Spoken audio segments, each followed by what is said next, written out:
Esta semana, Pedro Mexia sente-se diplomata. Ricardo Araújo Pereira declara-se perdido e João Miguel Tavares diz que é primo. Está reunido o programa cujo nome estamos legalmente impedidos de dizer.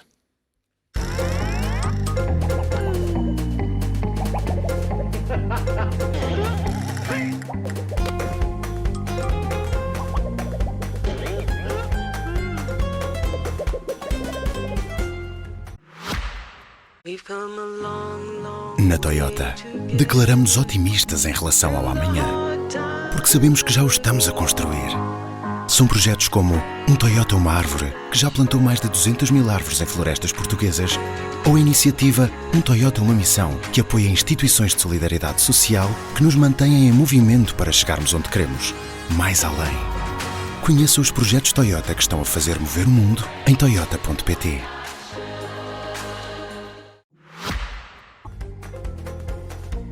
Ora viva, sejam bem-vindos no final de uma semana em que Duarte Lima e José Sócrates voltaram a ser notícia pelos dois longos processos de que são há muito já protagonistas. Uma semana em que a negociação do pacote laboral voltou a marcar passo e em que o secretário-geral do PS se queixou de ser ignorado pelo Primeiro-Ministro. Mas o facto político da semana foi o debate quinzenal, depois de dois adiamentos. O primeiro debate quinzenal após a eleição do novo Presidente da República e depois da demissão da Ministra da Administração Interna, na sequência do desastre provocado pelo comboio de tempestades.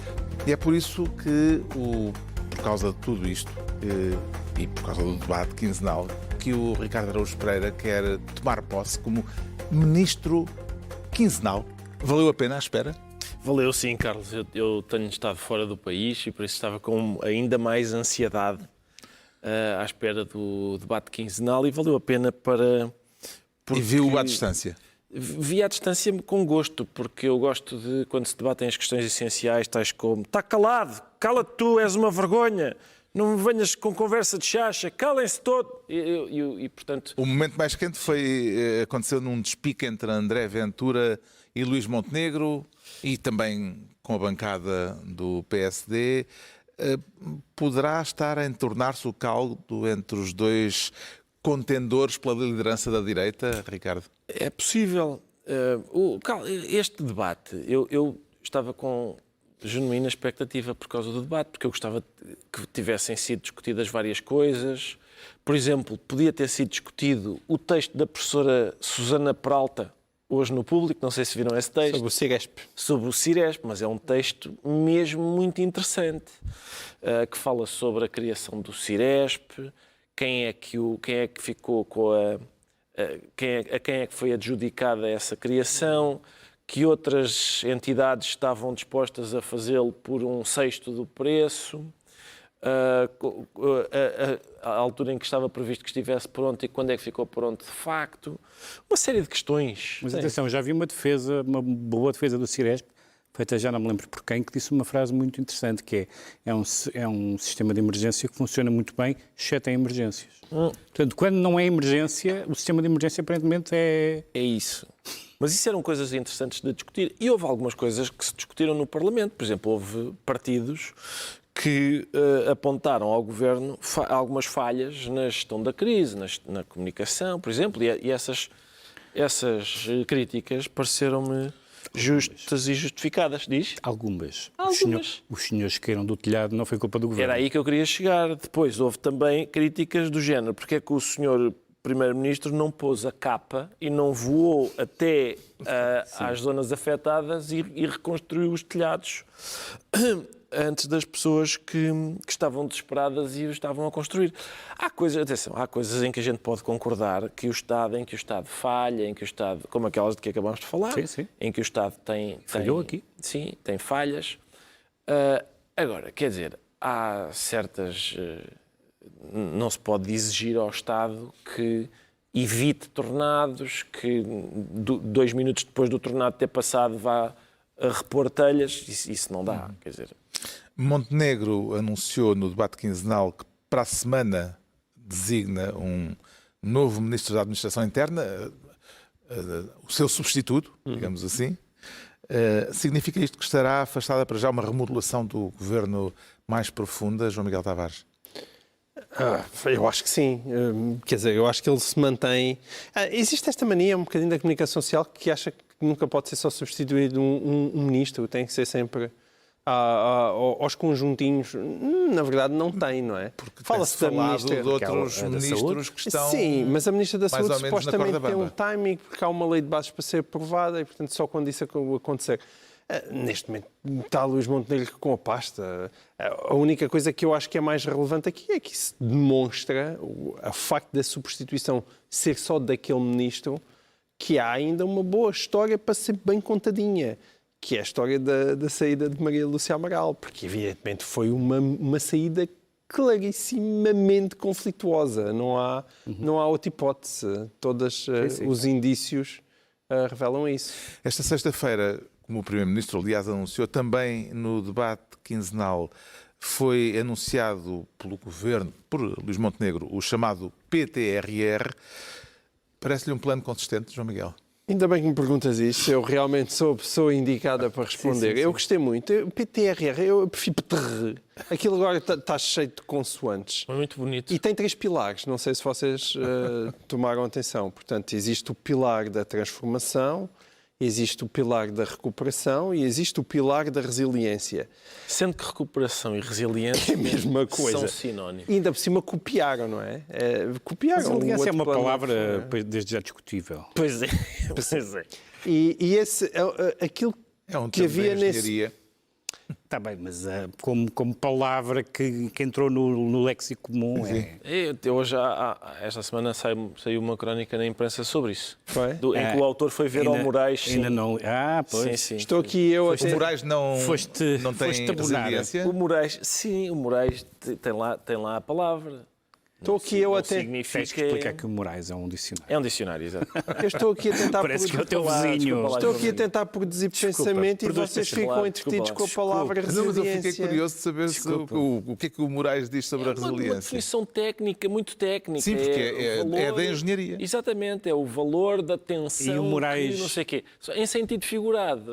O Moraes contempla a palavra massivo. Não, eu não era tenho só de memória, é o mas nosso vou ver momento de quando discutir chegar. palavras aí Vou ver quando pós-prime chegar time. e digo-te. Sim. Podemos voltar aos pilares? Desculpa lá, os pensamento, pilares por favor. estavam bons. Pois bem, é que também os 3 pilares são estes e depois eu só consegui, no meio daquelas medidas, ver 3 que são assim mesmo muito práticas, também são 3 pilares, que é as juntas de freguesia vão passar a ter um gerador, todas, vão passar a ter um walkie-talkie do Ciresp, sobretudo para quando não funciona, mas vão ter também uma ligação ao Starlink do Sr. Elon Musk. Portanto, o Sr. Elon Musk está a faturar Pensava com por as muito dizer tempestades. que iam ter a Sport TV e Sim, mais 7 canais. é verdade. E talvez uma ligação à Sport TV, mas isso ainda não foi anunciado. Mas o que é giro é que dentro do PTR existe também agora uma rede crítica de reserva de energia para emergência, que é a RECR. E essa inclui o posicionamento estratégico de geradores para uma rápida resposta. Pode ser o PQR. E, portanto, é isto. Ficou-se sem se perceber Punham quanto vogais dinheiro é que vai nisso. haver para isso. É uma coleção de vogais incrível. Não, isso são só consoantes. Desculpa, de consoantes, é verdade. Não se soube, isso não está neste momento ainda orçamentado. Exato. E dizem não está orçamentado e, segundo consta, também não está calendarizado. Só faltam 2 detalhes. Não se sabe quanto custa nem quanto se vai fazer. Mas, tirando isso, o plano é ótimo. Surpreendeu de algum modo, Pedro Mexia, o facto de não se ter falado no debate quinzenal do novo Presidente da República, num debate que foi o primeiro desde a eleição presidencial e em que havia, apesar de tudo, alguma expectativa de que se fizesse a análise da eleição. Sim, os únicos 2 partidos que podiam falar seriam o Chega e o PS. O Chega perdeu. O PS não tem muito entusiasmo pelo candidato, portanto, o que é que havia de falar? Não, o Primeiro-Ministro disse que o espaço político do Governo não estava representado na segunda volta, portanto, de facto, era um assunto que não interessava ali a ninguém. Aliás, gostava de saber quantos deputados é que votaram. Bem, na segunda volta terão votado a maioria, com certeza. Mas quem é que votou no António José Seguro na primeira volta no Parlamento? Mas Montenegro já vai incluir António José Seguro nesta ronda de contactos para o E bem. PTR. O PTR. Claro que sim. Pois. Faltam 15 dias, caramba. Pois. Convém. Sim. Entregamos ao Ricardo Araújo Pereira a pasta de ministro quinzenal, quanto ao João Miguel Tavares quer ser desta vez ministro do ghosting, um conceito que é preciso, antes de mais, explicar e que é geralmente do universo do relacionamento, ou dos relacionamentos no mundo digital. Sim, senhor. Mas, o proponente explicará melhor do que eu. Com certeza. É para os nossos ouvintes verem como nós somos pessoas extremamente modernas, não é? Olha, o ghosting está no Moraes, não? Não está, de certeza Ghosting absoluta. não. Porque, De como é que a gente certeza. traduziria isto para português? Tipo, sei lá, fantasmização? É que não havia...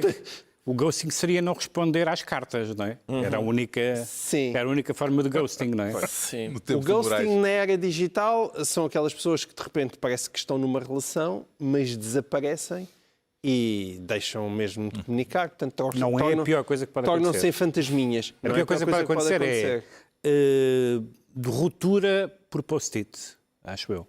é a Por pior post-it. Sim. Mas tem No um lado frigorífico. Mas isso já artesanal que é mais... implica uma proximidade Pois grande, é. porque... Pois, mas se calhar não correu bem. É que o ghosting nem sequer não, pode não ter chegado mesmo, portanto, ao Haver contacto contacto. carnal. Eu sei. Tudo se passa digitalmente. Eu sei. Que é, aliás, aquilo que se queixa já o Luís Carneiro. Ora, quer falar, isto Falta parece que não, carnalidade. parece que não, mas há uma Sim, razão para isto. claro. Quer falar das queixas Sim. do secretário-geral do PS de que o primeiro-ministro ignora as cartas que ele lhe tem escrito, já lhe escreveu 5. Compreende melhor a queixa ou a ausência de resposta epistolar? Não, a ausência de resposta eu acho deselegante, não é? E, portanto, acho mesmo que Luís Montenegro seria de bom tom responder às cartas que recebe da parte de José Luís Carneiro, não é? Mas não aplica no e-mail, por exemplo, aquele princípio de que correio não solicitado não carece de resposta necessariamente? Mas isso só se aplica... Responde-se a tudo? Isso só se aplica a se tu desprezares muito a pessoa que, apesar de tudo, está... ou não sabes quem ela é, ou não lhe dás grande relevo. Acho Quer que é dizer, essa hipótese. Eu acho que sim, mas não é? Mas não é suposto, não é? Só que aquilo é para cumprir funções públicas de governação, de órgãos de soberania, etc. Ou seja, tu podes não responder ao teu primo. Mas é achas que... diferente. Ou seja, concordamos. Achas Eu que Luís concordo que as Montenegro pessoas deve... não têm a obrigação de responder a mails, neste caso a mails. Não sei se foi por mail, mas imagino Não, que tenha não. sido. Foi por Cartas. carta, foi mesmo por carta. Pronto. Não Alegadamente, sabes como é que elas se seguiram, não é? Não podem sabes se foi por ser envelope cartas ou pode ter sido por com mail. um selo colado com Eu acho que com as pessoas com quem se trabalha no sentido lato, acho que é normalíssimo responder a...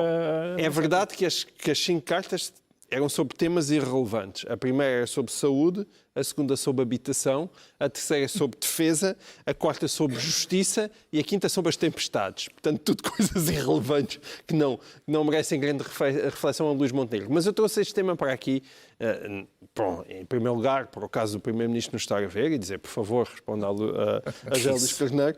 Mas aquilo que tem graça é o José Luís Carneiro veio para os jornais mostrar-se descontente ao fim de 5 cartas.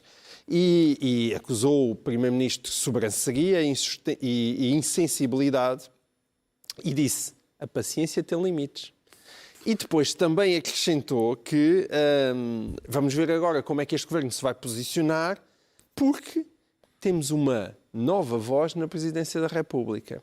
E é isso que eu acho que é interessante, ou seja, pode ser uma primeira indicação da parte do PS que aquele carneiro mansinho que temos tido, ele pode começar hoje em dia a amarrar mais um bocadinho, instigado pela nova pessoa que vai ocupar o Palácio de Belém.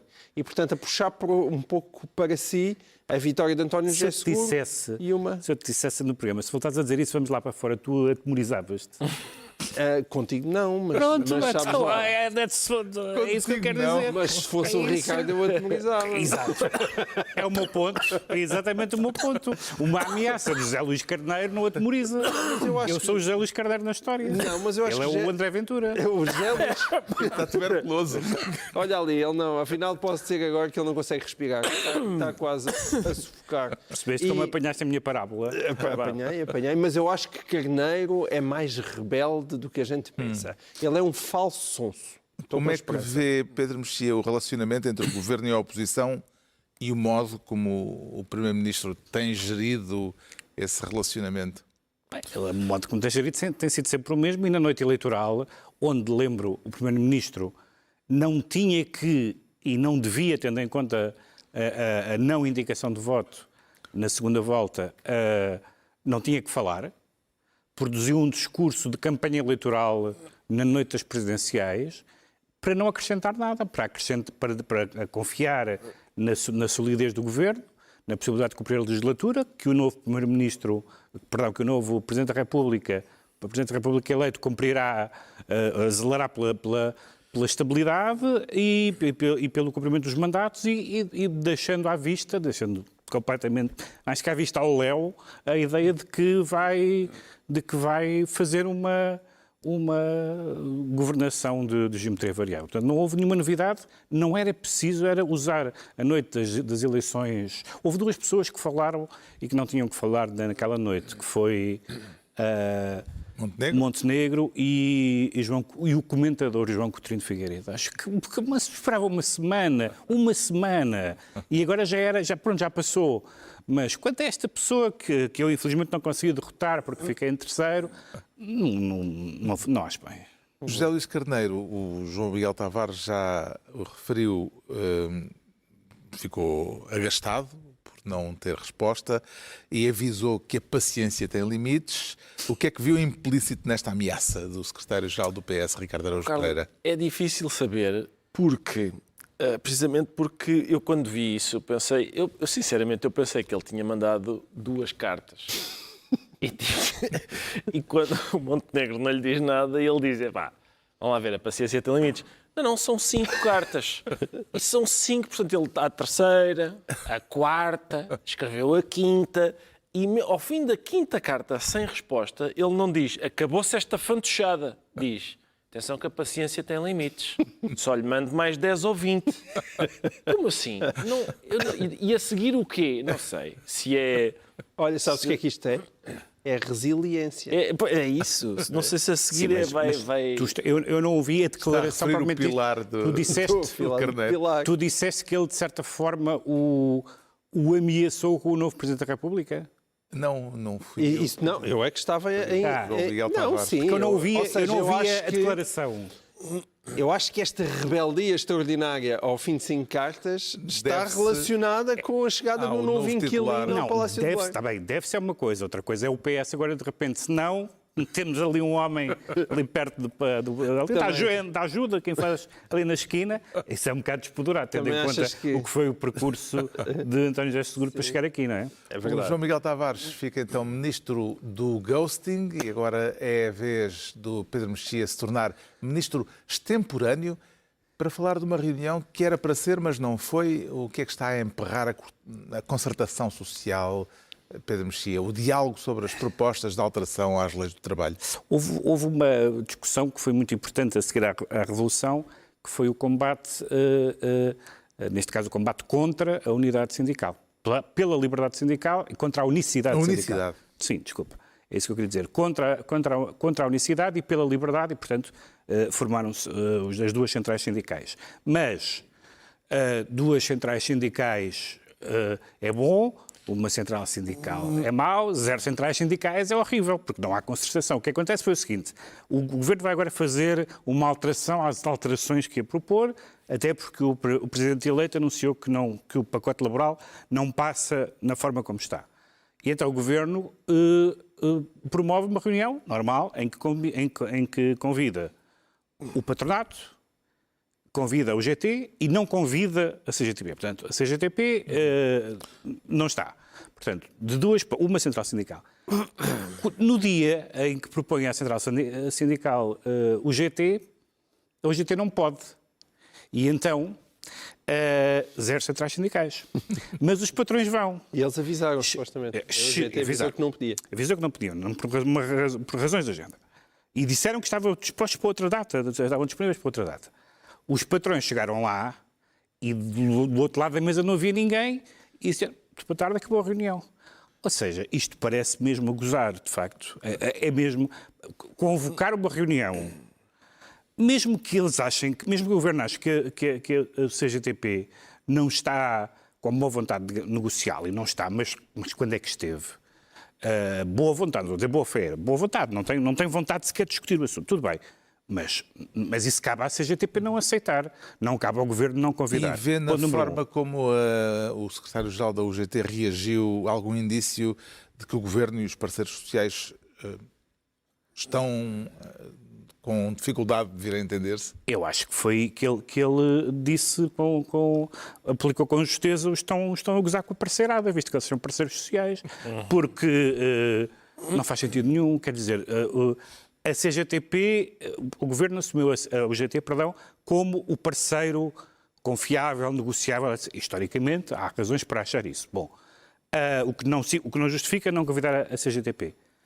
Convidam para um dia em que a Central Sindical responde. Nesse dia em concreto não podemos, mas... Já temos coisas marcadas. Temos coisas marcadas. Mas num outro dia. Vai ser na próxima segunda-feira. Pronto, ok, agora vai ser.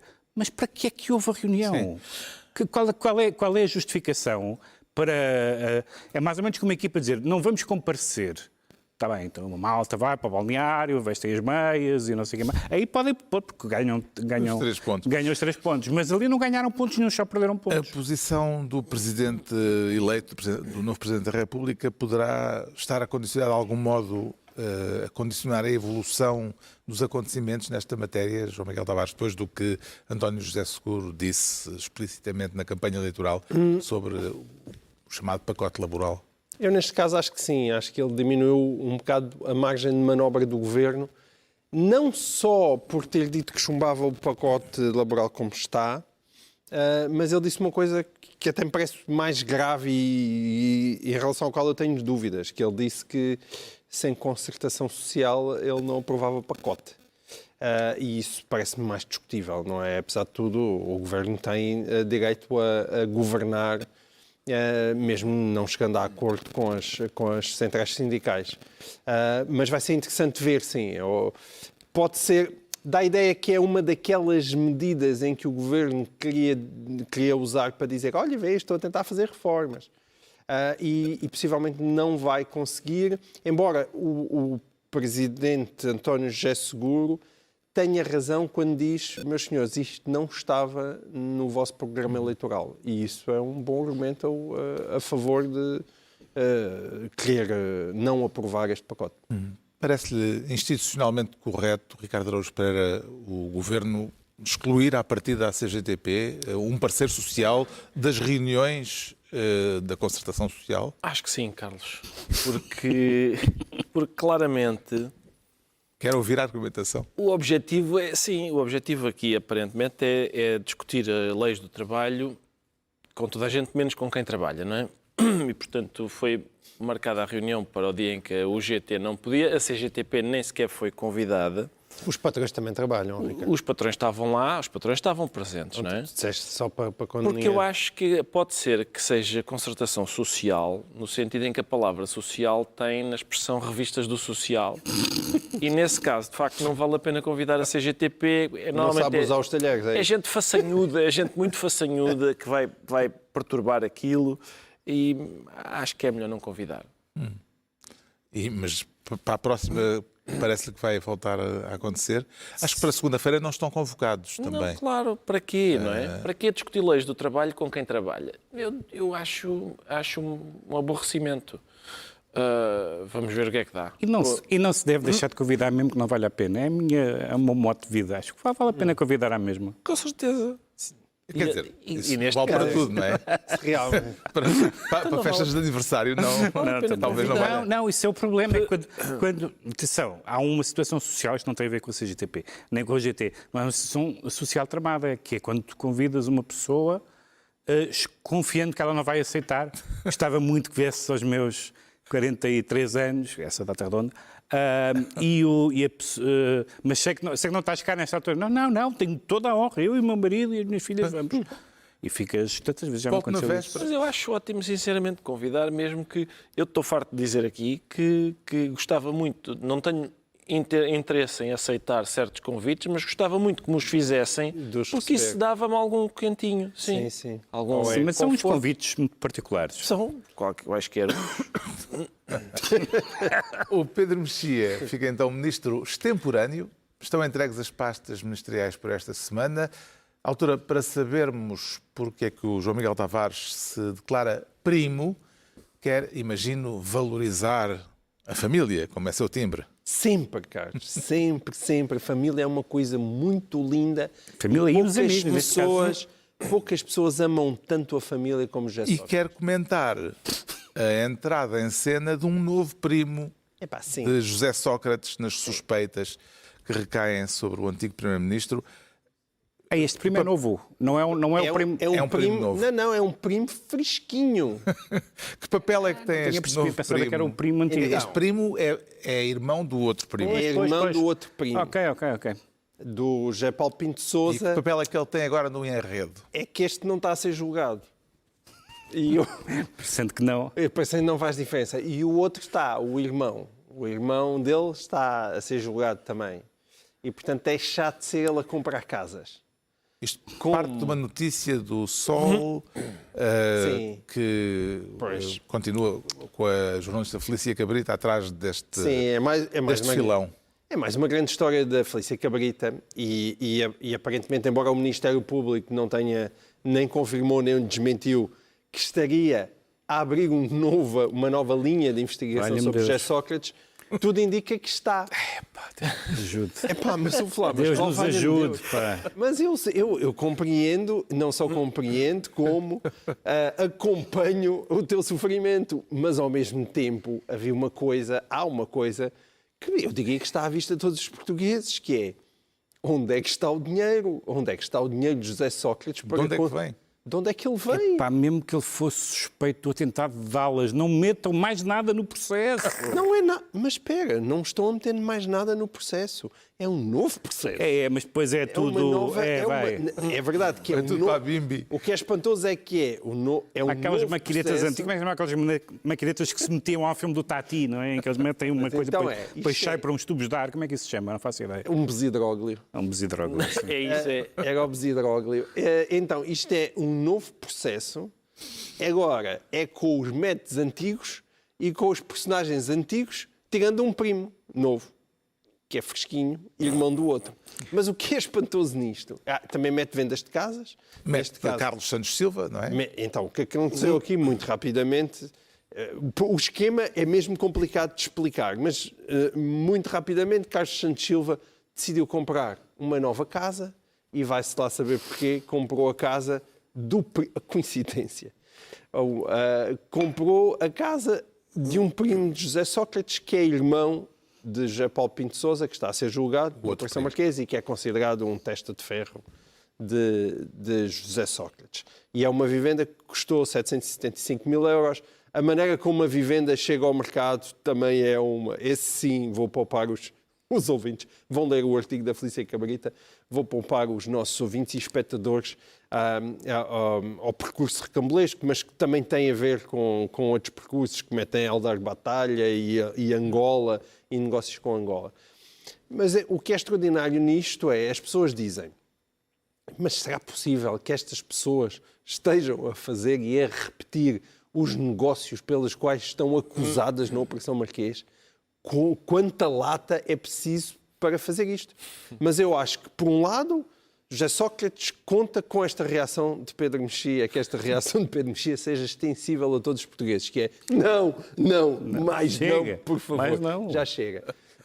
E ele no Campeonato da Lata já ganhou, todos os outros candidatos desistiram, não? Foi desmarcado do Campeonato da Lata, ganho por Sócrates. Mas, por outro lado, é bom voltar a repetir que, ouçam, de onde é que vem o dinheiro? Não é? Portanto, será caso para voltar a invocar aquele provérbio que o processo marquês tornou célebre, aquele que diz que quem cabritos vende e cabras não tem, de algum lado lhe vem. Pois. É que continuam a aparecer cabritos a José Sócrates e ele diz que não tem cabras. Não é? Portanto, ele diz que não... Não é polissemia nisto, muito não é? polissémico. Mas ele diz que não é rico, aquilo que a única coisa que se conhece é a tal reformazita que líquidos dá 1.900 euros por mês. Mas como é que é possível, evidentemente, ele andar a pagar aos 95 advogados que ele tem? Atenção, porque ele só lhe faltam advogados em Portugal. No estrangeiro ele tem advogados com fartura, não é? Porque está sempre lá a interpor os processos em Bruxelas. E agora tem ido ao Dubai. Hã? Agora tem ido ao Dubai. E vai ao Dubai, ele diz que alguém lhe paga, mas também não sabes quem. Agora tem uma advogada fresquinha, mas ao mesmo tempo essa advogada fresquinha, pelo visto, continua a ser aconselhada pelo advogado antigo. Mas não estou a ver ninguém que vive no Dubai. Assim, de repente, não estás a ver quem é. E com ligações a Angola? Nada? Não estou a ver. Sócrates já em tempos se mostrou extremamente agastado quando lhe perguntaram como financiava as suas Como é que despesas. distinguiste? A pergunta parece-lhe ofensiva ou legítima, Ricardo Araújo Pereira? Esta questão de onde é que vem o dinheiro? Carlos, a pergunta já é a pergunta que está no centro do processo, não é? Sim. E é a pergunta a que todos nós temos que responder na nossa vida, na nossa relação com a autoridade tributária. Todos os vezes me perguntam quais são os seus rendimentos, que impostos pagou sobre eles. É isso. O Vítor Gonçalves tentou-lhe perguntar na RTP. Porquê é que diz aqui que é artista? Nunca te perguntaram essa? Não, por acaso não. Por acaso não, e agradeço à autoridade tributária. Por acaso não tenho certeza que lá esteja lá essa aldrabice. Mas o processo, ainda por cima, ou seja, está em causa saber se aquelas pessoas continuam a cometer o delito pelo qual estão a ser julgadas há bastante tempo. De qualquer modo, enfim, mais uma vez, a questão da habitação em Portugal, o Carlos Santos Silva só consegue comprar imóveis à família Pinto de Sousa. Há uma escassez tal de imóveis que ele só... O senhor chama-se Pinto de Sousa? Chama-se, sim, senhor. Tem algum imóvel para vender? Tem. De outro modo... Ele não consegue... Não adquire.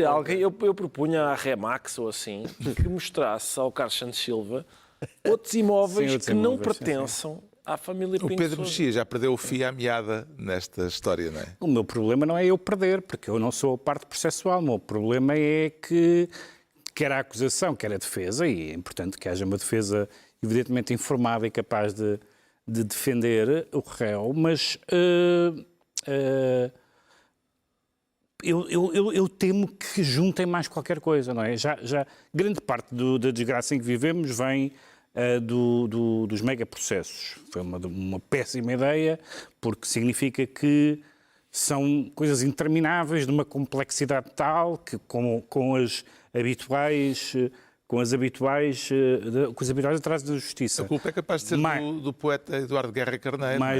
Ele é que postulou que isto anda tudo ligado. Isto anda tudo ligado. Não, mas não é, às vezes pode não andar tudo ligado, porque apesar de tudo não há, sei lá, o processo marquês tem um grau de incidentes processuais absurdo. Eu não sou da escola Clint Eastwood do João Miguel Tavares, mas é evidente que não é possível fazer incidentes de suspeição e de reclamação a todos os despachos, a todos os agentes processuais. Não é possível, não é? Agora, só faltava mais assim na secretária. Uma pessoa acabou... Estou a imaginar uma pessoa, imaginem que agora já não sei quem é a advogada dele, já me perdi, do Sócrates, mas imaginem que ela ontem tinha... virado ali, eu já tinha lido não sei quantas. E depois assim, está-se doutora, tumba, mais outro. Não, chega, não quero... Isto tem uma ironia que eu acho realmente engraçada. Isto só acontece, este negócio, porque o juiz Ivo Rosa voltou a deixar Carlos Santos Silva em 2021 mexer nas suas contas. E isso é uma má decisão. Por outro lado, Carlos Santos Silva aproveitou, a primeira coisa que ele fez foi ir comprar mais uma casa a um Pinto de Sousa. Ele é viciado a comprar casas a Pintos de Sousa. E agora, graças a esse gesto, só possibilitado por Ivo Rosa, pode vir aí um novo processo para tentar entalar em dose dupla José Sócrates. Isto há um lado divertido. O pessoal está todo muito enfadado. Mas não desesperem, porque isto continua giro. Está esclarecido porque é que o João Miguel Dirty Harry Tavares se declara primo, quando só o Ricardo Araújo Pereira diz sentir-se perdido e também por causa de uma história de âmbito judicial. Quem é que está a precisar de recorrer, Ricardo Araújo Pereira, aos serviços dos perdidos e achados? A nossa justiça está a pedir um processo às autoridades brasileiras. Estamos a falar do impasse no julgamento do antigo deputado Duarte Lima, acusado do assassinato de uma antiga cliente, antiga até porque faleceu, Exato. cliente portuguesa no Brasil. Carlos, eu queria dizer que este processo não é nada complexo. Este, curiosamente, não é minimamente complexo. Portanto, alguém deu 2 tiros numa senhora. Matou uma senhora com 2 tiros. Em Maricá. Exatamente. Não é complexo. Não foi alguém que industriou um primo para ir falar com um senhor que se supõe que seja testa de ferro para ele lhe dar 2 tiros na veia. Não foi isso. Foi alguém deu 2 tiros numa senhora em dezembro de 2009. Em dezembro de 2009, mataram esta senhora no Brasil. O Duarte Lima foi acusado desse crime em 2011. 11 anos depois, em 2022, o início do julgamento estava marcado para 23 de novembro de 2022. Mas está a sugerir que foi o Duarte Lima? Estou a dizer que foi ele que foi acusado. Atenção. Pronto. Estou a dizer que foi acusado. Ia Sempre começar... por uma casca de banana. Está a tentar que... Não. Eu ia dizer que ele é particularmente não suspeito porque, independentemente de estar lá, é um homem cuidadoso que tratou dos estofos antes de entregar o carro. Portanto, exatamente. Limpou o carro todo antes de o entregar à... Então não sou eu Clint Eastwood e tu estás a fazer Eu não estou a dizer. Eu estou a dizer que não pode ser uma pessoa... Não pode ser uma pessoa tão... Pá, se eu sou o Clint Eastwood, isto agora foi um comentário de Charles Bronson. Aquele famoso sketch do coitado do Sr. Carlos, que é tão bom homem, não é? Sobre a Madame Bovary, não é? E, portanto, coitado do Sr. Carlos é tão bom homem. Isto, portanto, ele alugou um carro lá e antes de devolver o carro como é que se chama? A agência de aluguer, lavou o carro muito bem. Sim, lavou o carro todo muito bem por dentro e por Alguma vez fora. levar um Apanhou carro? umas multas de velocidade pelo caminho? Coisa que eu não faço ao meu carro, quanto mais àqueles que vou entregar aos que eu aluguei. Mas não interessa, não interessa. E com um tapete a menos. São pessoas que não viram Pulp Fiction. Exatamente. E com um tapete a Portanto, menos, não te esqueces. Dezembro de 2009 é a data do homicídio. Ele foi acusado em 2011. O início dos julgamentos esteve marcado para 23 de novembro de 2022.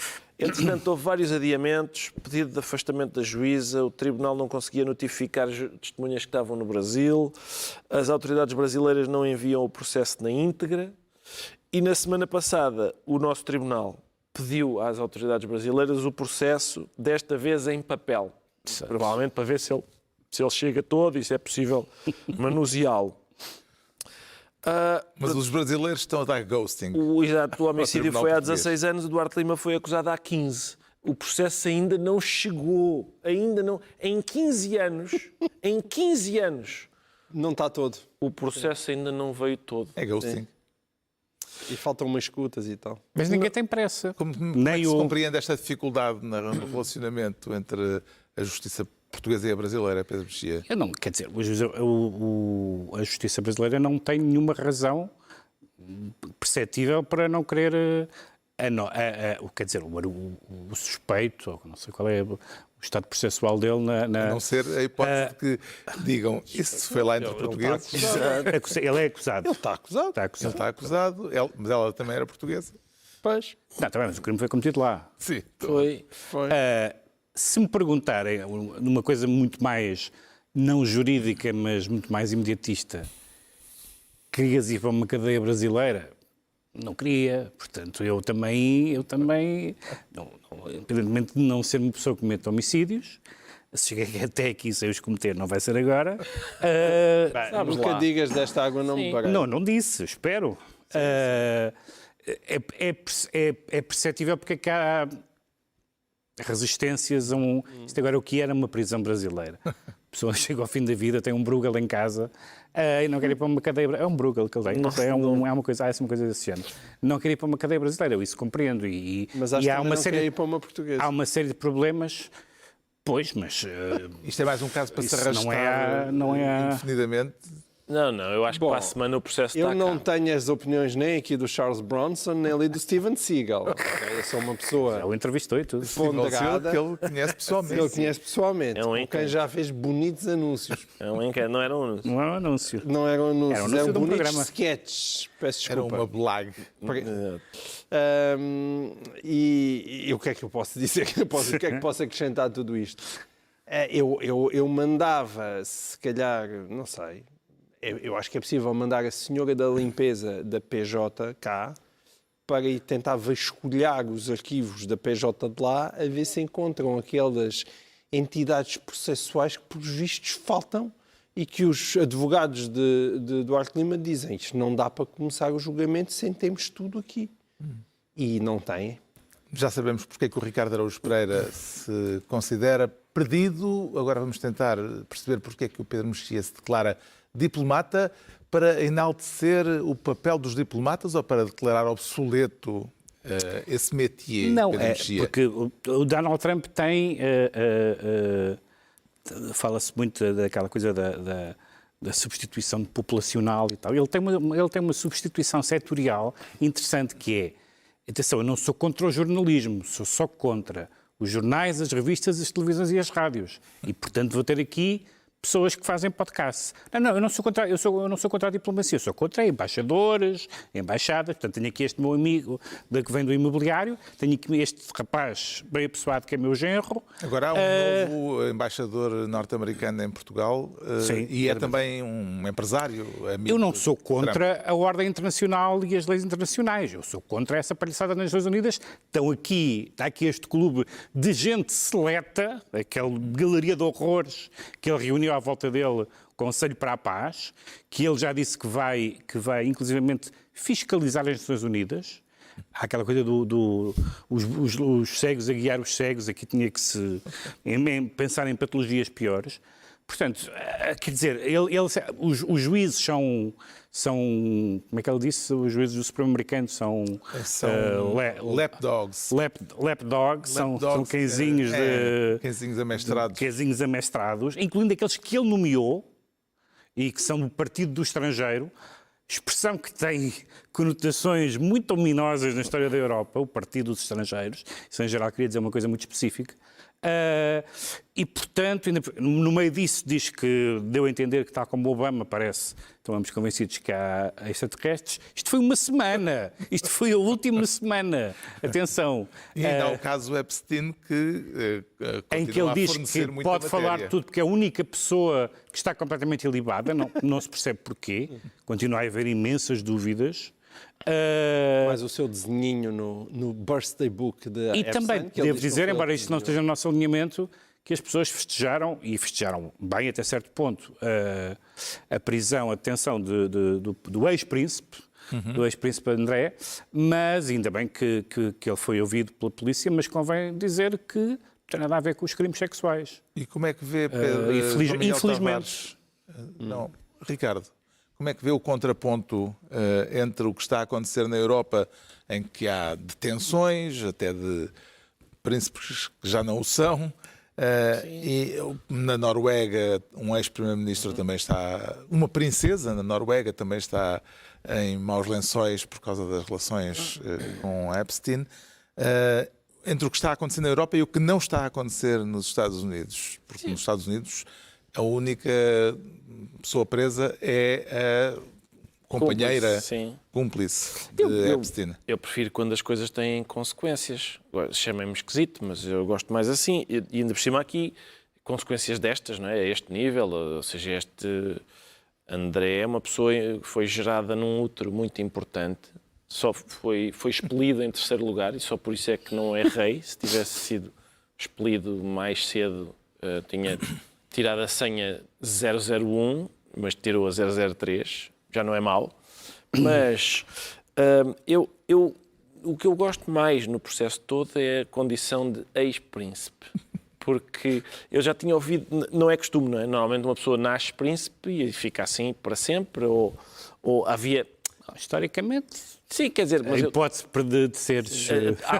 Como é que isso funciona? De não morreres na cama... Como é que isso funciona nas histórias de Encantar? Nas histórias há uma hipótese de não seres príncipe e alguém dá um beijinho num sapo e aparece o príncipe. Sim. E este deixou de ser príncipe por causa de uns beijinhos que ele deu também, que eram indivíduos. Mas o Epstein não contratava sapos. E se isso acontecer, transforma-se num ex-sapo? Eu acho que alguém beijou um ex-sapo e ele saiu um ex-príncipe. Acho que foi isso que aconteceu. Esse último rei, o último membro da família real que foi preso, foi executado. Portanto, Poderá eu acho que acontecer está que livre, quem mas- paga a fatura de uma parte disto sejam os iranianos e, nomeadamente, do um egg da chumbo- dog, estás a Para sugerir... desviar as do atenções. chumbo por parte do sim, Supremo sim, sim, Tribunal sim. das tarifas de Trump. Parece que está tudo montado para em breve, um momento de grande Tensão. espetáculo. Sim, mas No quer Médio dizer, Oriente. isso eu não... O chumbo, deixa-me só dizer isto, o chumbo foi muito bom, não só pelo assunto, como porque foi a primeira vez, num caso importante, em que a história da supermaioria no Supremo não valeu. Sim. Isso é uma boa notícia. É uma boa notícia. Sim, é uma Quando é boa que vai ser notícia. o ataque, João Miguel? Uma previsãozinha, pá? Não faço a menor ideia. poder Tu achas falhar? que esta casa tem tantos especialistas em política internacional. Vai chamar um deles para responder esta pergunta. Então, não pronto. faço a menor ideia. E o Trump isso todos sabemos, é absolutamente imprevisível. Está na altura dos livros e eu trago esta semana um livro simultaneamente delicado e devastador. É uma reflexão autobiográfica de uma mãe que perdeu 2 filhos e que os perdeu do modo mais terrível que se pode imaginar. Suicidaram-se ambos na adolescência, com um intervalo de poucos anos entre as 2 tragédias. Vincent morreu aos 16, James aos 19. O livro chama-se Tudo na Natureza Apenas Continua e a autora Eileen Lee é uma escritora de origem chinesa, naturalizada norte-americana. Hoje escreve em inglês e é professora de literatura na Universidade de Princeton. A terrível tragédia familiar que a devastou é contada neste livro de um modo sóbrio e a olhar o luto de frente, um pouco à maneira daquilo que Joan Didion conseguiu no inesquecível O Ano do Pensamento Mágico. E Yun Lee aprendeu, entretanto, a arte da paciência, dedicando-se ao jardim que, entretanto, criou, mas sem cair no clichê, como ela própria escreve, sem cair no clichê de atribuir às plantas e flores significados metafóricos e simbólicos, como o de procurar uma suposta, onde é que isto está? Uma suposta capacidade de regeneração da natureza. O meu jardim não é uma metáfora de esperança nem de regeneração. Não se exige às flores que sejam mensageiras da alegria e do otimismo. Tudo na natureza apenas continua. É justamente este o título do livro, Tudo na Natureza Apenas Continua, de Yun Lee, tradução de Alda Rodrigues, edição Alfaguara. O João Miguel Tavares propõe uma reflexão sobre a universidade. Sim, a Maria Filomena Mónica, felizmente, continua a escrever livros, eles têm saído com bastante regularidade. E esta é uma breve reflexão sobre a Universidade Portuguesa e aquilo que tem sido o seu percurso, sobretudo desde o século XX, passando também pelo Estado Novo, pelos momentos atribulados da Revolução.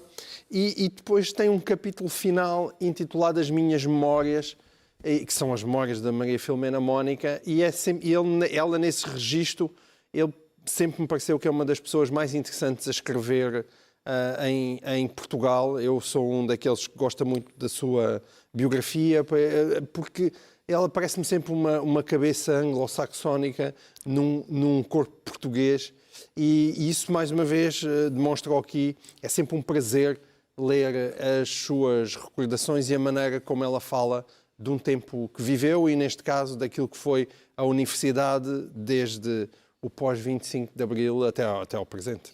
Pedro Mexia propõe uma homenagem. Sim, é um escritor holandês que morreu a semana passada. Não faço ideia como é que isto se pronuncia em neerlandês, mas tal como está escrito é Ces Noteboom. Não sei, não faço ideia. Parece notebook. E é um daqueles... Nós temos um português holandês, que é o Rentes de Carvalho, não é? Que viveu muitos anos na Holanda, que escreveu sobre os holandeses. Este tinha qualquer coisa de português, no sentido em que escreveu sobre Portugal, esteve cá, tem pelo menos 2 livros. Este livro também tem uma pequena passagem por Portugal. E é um livro que se chama, em português, O Descaminho para Santiago, porque ele vai para Santiago de Compostela pelo caminho mais longo.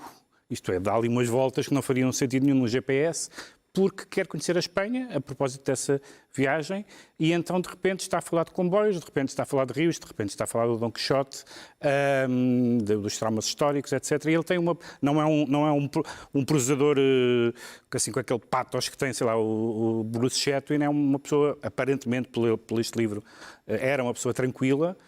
E é um dos livros de viagens que eu gostei dos últimos anos. Há boas coleções de viagens em Portugal, ou havia, não sei. Não tenho estado atento a isso. E pronto, é como todos os países têm direito a ter um escritor conhecido, e o holandês era este. O Ricardo Araújo Pereira sugere o novo romance de um romancista muito particular. Sim, eu tenho 0 segundos para falar deste livro, Carlos.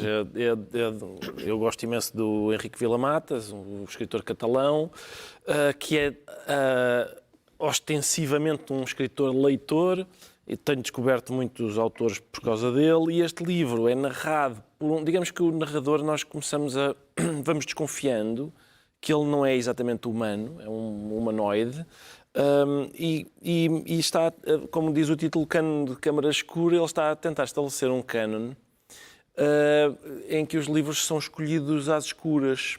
Ou seja, é o contrário de um algoritmo, no sentido em que é aleatório, não é? Se gostou deste, talvez goste daquele. E pronto, não tenho mais tempo para falar sobre isso, mas como sempre, é uma reflexão sobre a própria escrita e o ato de ler e de escrever. Cânon de Câmara Escura, de Henrique Vila-Matas, a concluir mais uma reunião semanal. 2 a 8 dias, à mesma hora, os mesmos de sempre, também em podcast. Pedro Mexia, João Miguel Tavares e Ricardo Araújo Pereira.